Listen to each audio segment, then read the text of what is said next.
On the news, 5 injured in Jigawa farmers herders clash.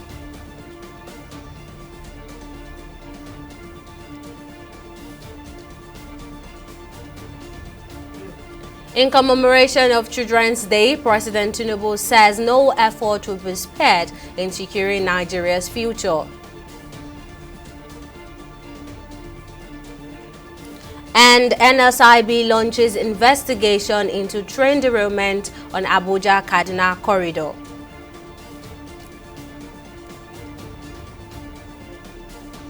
It's a pleasure to have you join us on News Now on TV360 Nigeria. I'm Tamilore Akinkunle. We begin the news in Jigawa State, northwest Nigeria, where no fewer than 5 people have been injured in a farmer herders clash at Anyikogi Forest in Brenikudu local government area. According to witnesses, the incident happened when the farmers were clearing their farms in preparation for wet season farming. Police spokesman of the State Command Lawan Chisu Adamu, who confirmed the incident to journalists, said neighboring divisional police officers around the area were mobilized to the scene. Adamu said the case is under investigation while efforts are being intensified to arrest the fleeing culprits. President Bola Tinubu has said that the Lagos-Calabar Coastal Highway will generate direct employment for millions of Nigerians and benefit over 30 million people across the country. The president made the remark during the official inauguration of the construction of the 700 kilometers highway and the design procurement of the 100 kilometers Sokoto to Badagry Super Highway on Sunday in Lagos. Now, for more on the story, here is TV360's Chidi Igwe. The Lagos-Calabar Coastal Highway project is designed to stretch 700 kilometers and pass through 9 states along Nigeria's coastal shoreline. In March 2024, the federal government commenced the construction, beginning with the first phase of the project, which stretches 47.47 kilometers from Victoria Island to the Lekki Deep Sea Port in Lagos State. The coastal highway includes a spur route to the north-central part of the country. Addressing dignitaries at the inauguration, President Tinubu says construction of the 700 kilometers Lagos-Calabar Coastal Highway would revolutionize transportation in Nigeria and boost the unique economic strength of its zone. We said we will do this road.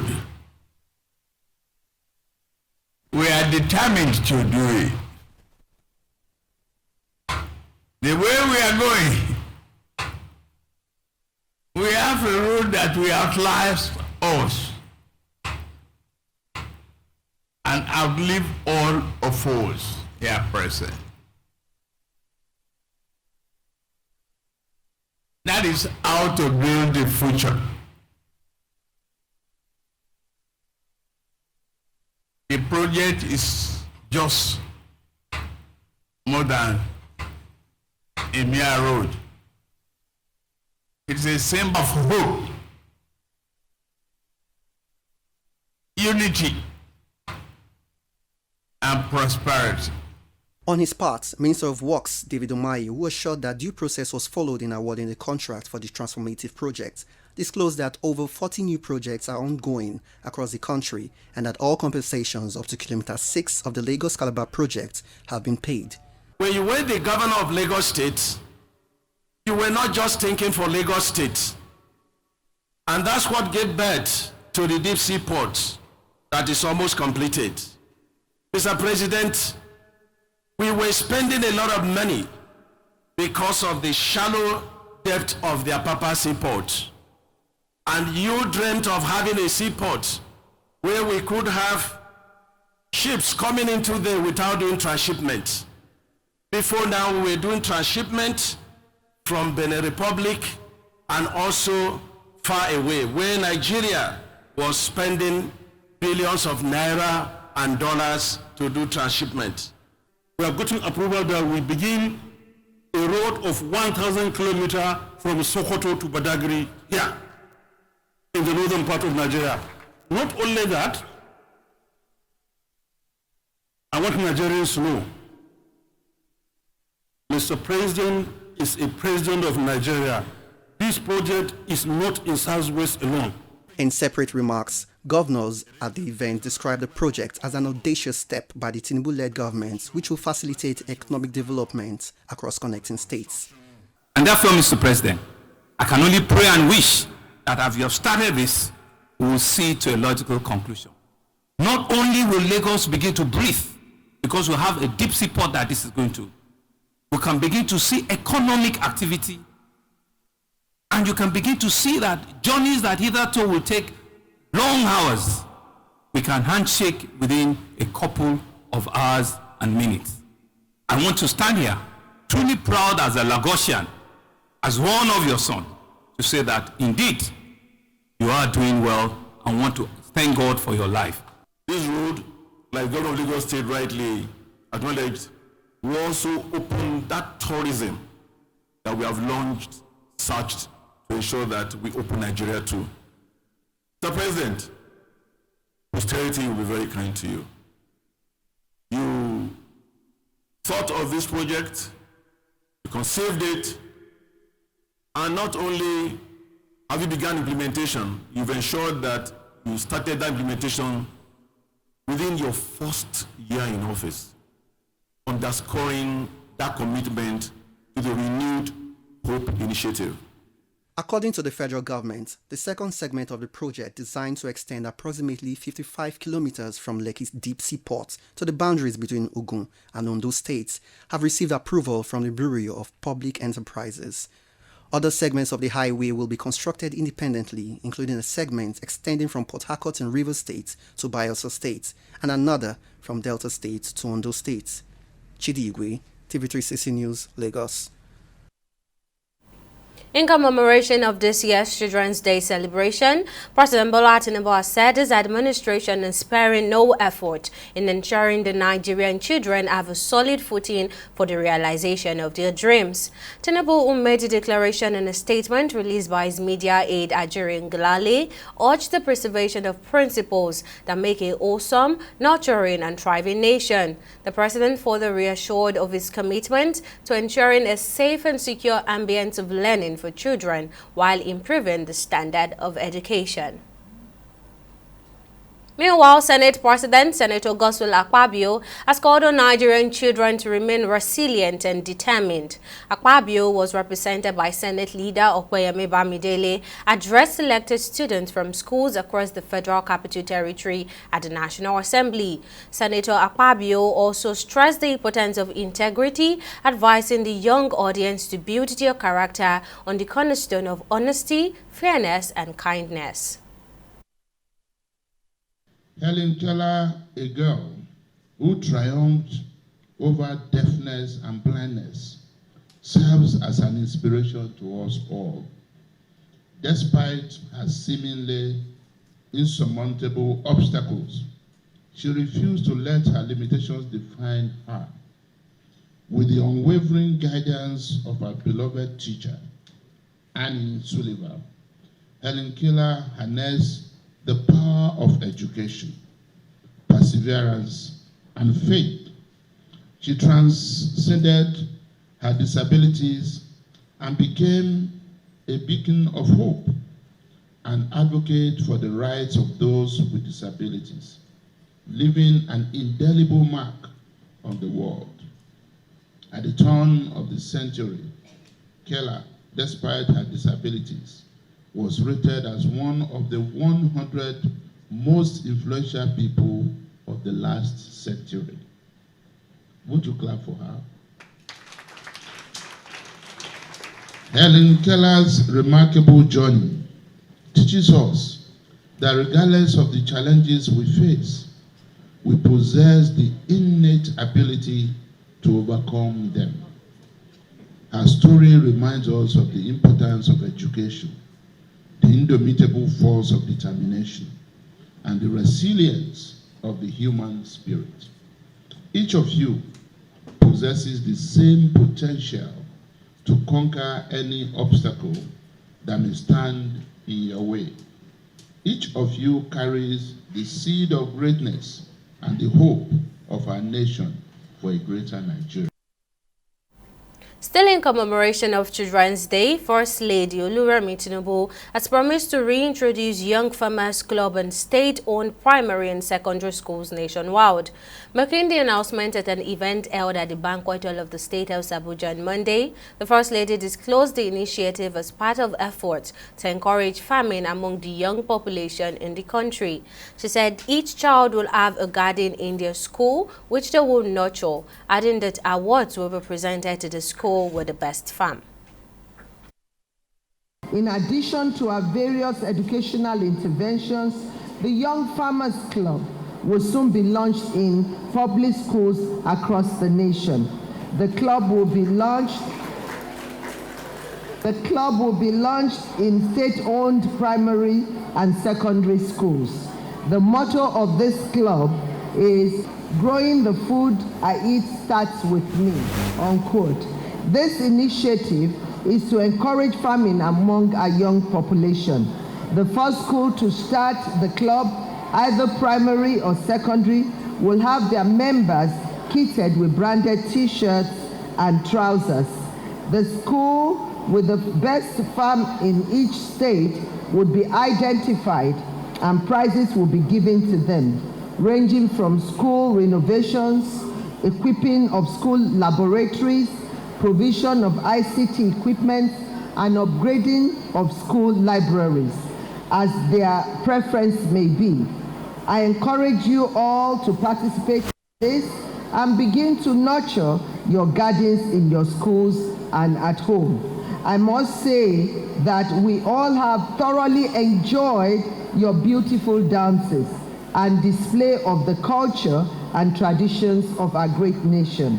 On behalf of the Renewed Hope Initiative, each participant school will be given a grant of the sum of 10 million naira towards their school's developmental needs. To know that we have been actually appreciated and people actually recognize we children actually have the time to celebrate us actually makes us very, very happy.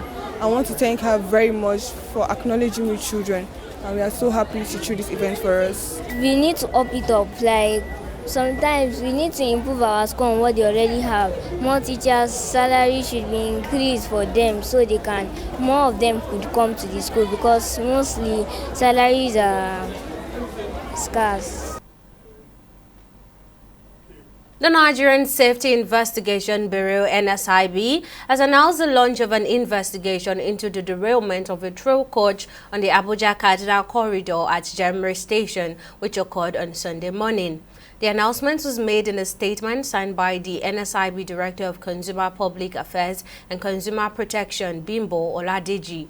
Meanwhile, the Nigerian Railway Corporation has confirmed that normal train services between Kaduna Rigasa and Idu Abuja are continuing as usual.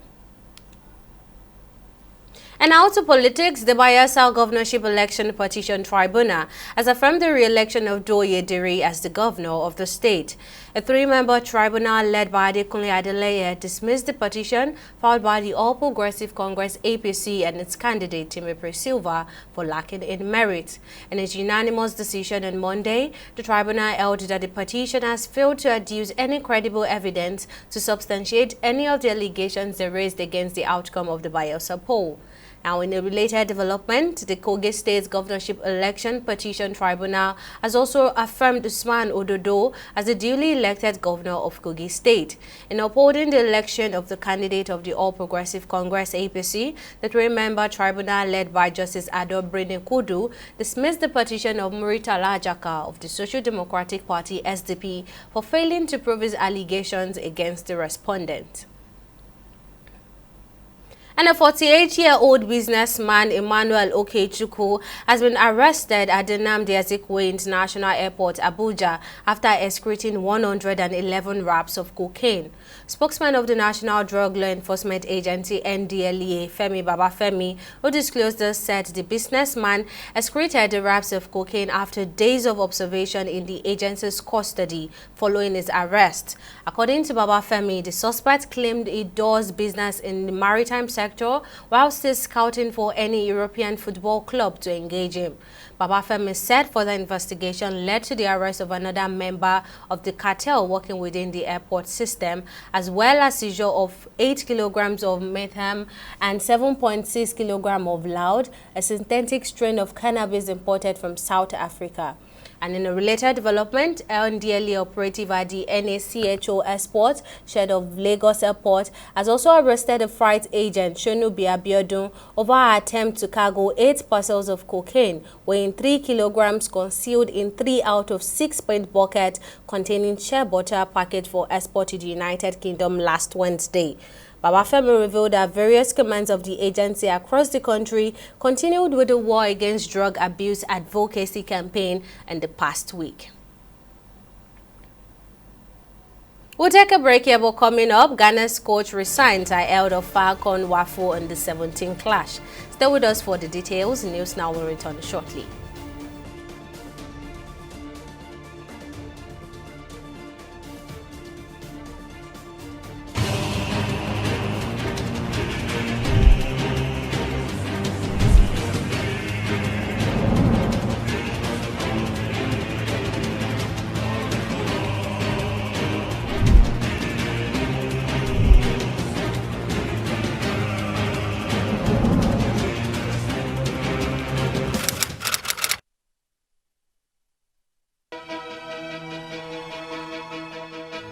Opinions are free, facts are sacred, but truth is universal. How, in practical terms, can we, for instance, de-escalate the tension? When you go into public office, you must be ready to answer to the people. We know where the enemy is. 3 places. The Lake Chad Basin, the border area between Nigeria and Cameroon, and then the Sambisa Forest. On Digi 360, we give you a complete dose of everything. Opinion, facts and undiluted truth. I hardly believe what politicians say in this part of the world. A new Nigeria is possible, a future is possible. We delve into the issues, dissect it so that you can understand it, and use it to take action. I don't think there's any need for any governor to look for grant for ranching. Digi 360, dissecting the issues.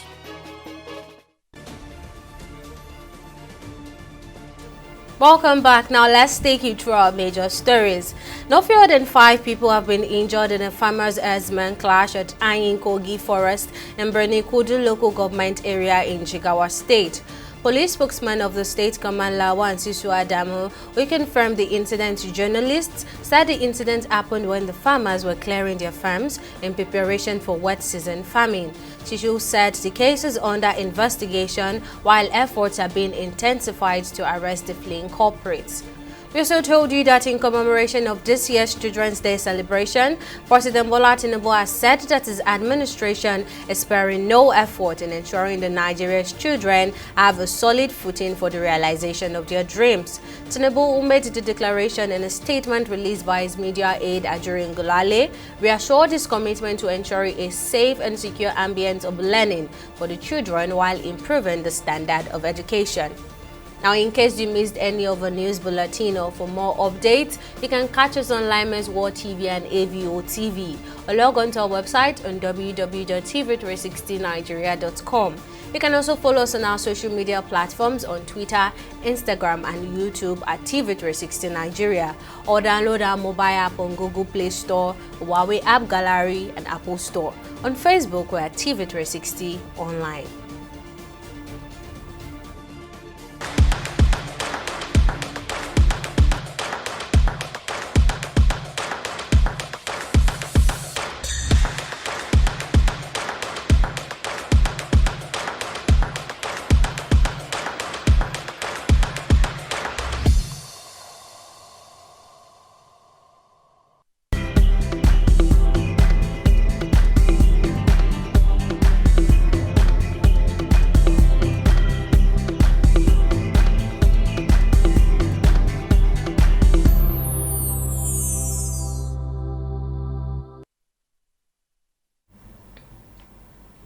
It's time for business news. Let's join Joy Uchejim for the latest happenings. Joy, what's the latest? Thank you, Tamilore. Welcome to Business News. President Bola Tinubu says he is committed to attaining his $1 trillion economic target for the country through infrastructural impact on economic growth. Tinubu said this at the inauguration of the 37 kilometers reconstructed Apapa Owonshoki-Ojota Expressway, Lagos, and the rehabilitated Third Mainland Bridge. Representing President Tinubu at the occasion, Senate President Godswill Akpabio said both projects were critical indications of fulfillment of the renewed hope agenda for Nigerians. On his part, President of Dangote Group Aliko Dangote said the reconstructed 37-kilometer expressway under the tax credit scheme in collaboration with his company has helped to transform the landscape leading to the two seaports that are most critical to the country's economy.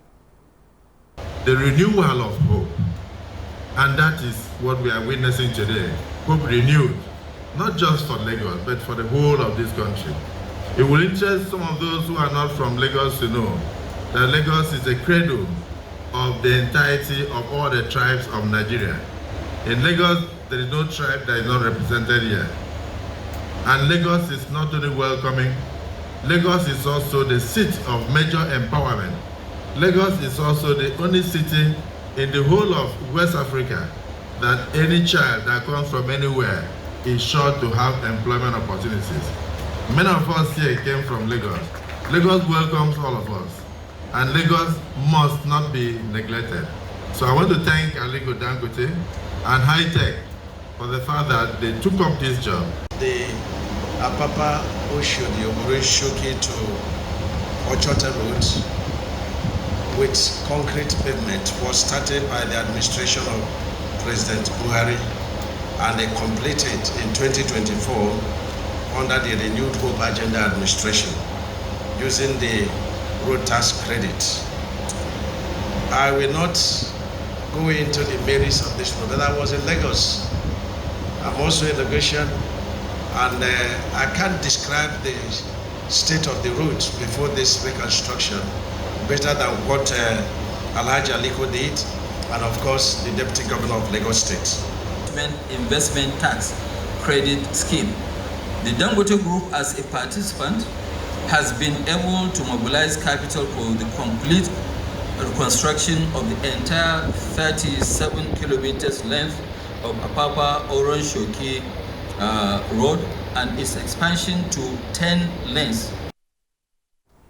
Still on business, the Vice President, Kashim Shettima, has called for a restructuring of Nigeria's capital market to enable youth to explore its opportunities. The Vice President said when the leadership of the Chartered Institute of Stockbrokers paid him a courtesy visit in Abuja. He lauded the institute for its contribution to the growth of Nigeria's capital market, adding that leaders in the Nigerian capital market should reorganize the system to enable more trade. On his part, the President and Chair of the Governing Council of the Chartered Institute of Stockbrokers, Olurokbo Dada, said the institute will continue to support the market's expansion and development and that its members will uphold the highest standards of professionalism. We'll take a short break and be back with stock market reports.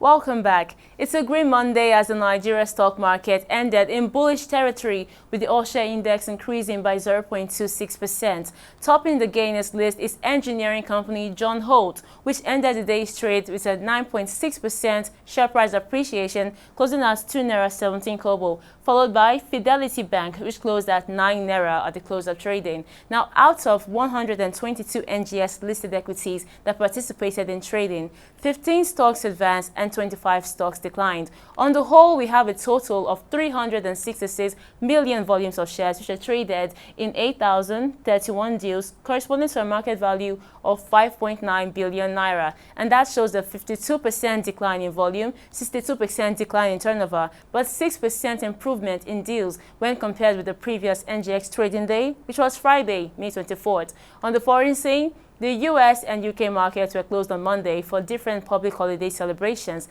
leaving the Japan's Nikkei to close in the bulls at 0.66%. Now let's take a quick look at our foreign exchange market. Now the Naira experienced a slight recovery against the US dollar on the official market as it traded at 1,481.12 Naira and at 1,520 Naira on the black market.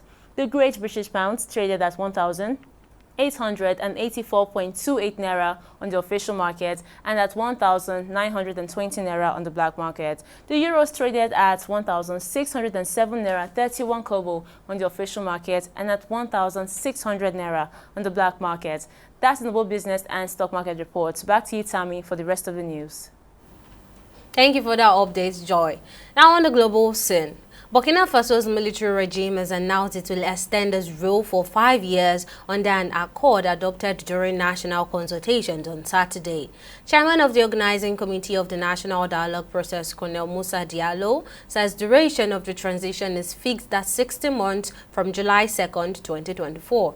He added a coup leader and acting President Ibrahim Traoré can run in any election at the end of the transition period. The army has governed Burkina Faso since 2022, carrying out 2 coups that is justified in large part due to the country's persistent insecurity.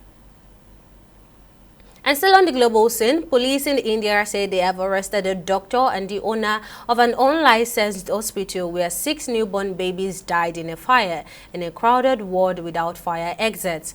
The blaze broke out at the newborn baby care hospital in New Delhi area late Saturday evening. The narrow 2-story hospital building was squeezed between 2 rows of homes without space on either side, making it hard for fire engines to reach. And on sport, head coach of Black Starlets of Ghana, Leah Kingston, has resigned from the position after the team lost to Burkina Faso on Saturday night. The host nation fell to an agonizing 2-1 loss to the Burkinabés in the semi-final contest, missing out on a place at the 2024 FIFA Under-17 World Cup following the defeat. Leah, who announced his resignation on his way to the team's hotel, refused to attend the mandatory post-match conference. Ghana are built to face eternal rivals Nigeria in the 3rd place match on Tuesday.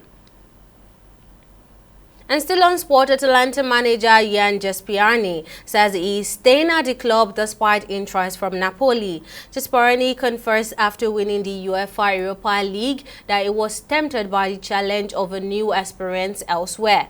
The veteran tactician is now close to extending his contract beyond June 2025 after holding positive talks with Atalanta directors. And that wraps up our bulletin on News Now. Many thanks for watching. I'm Tamilore Akinkwulie. See you again next time.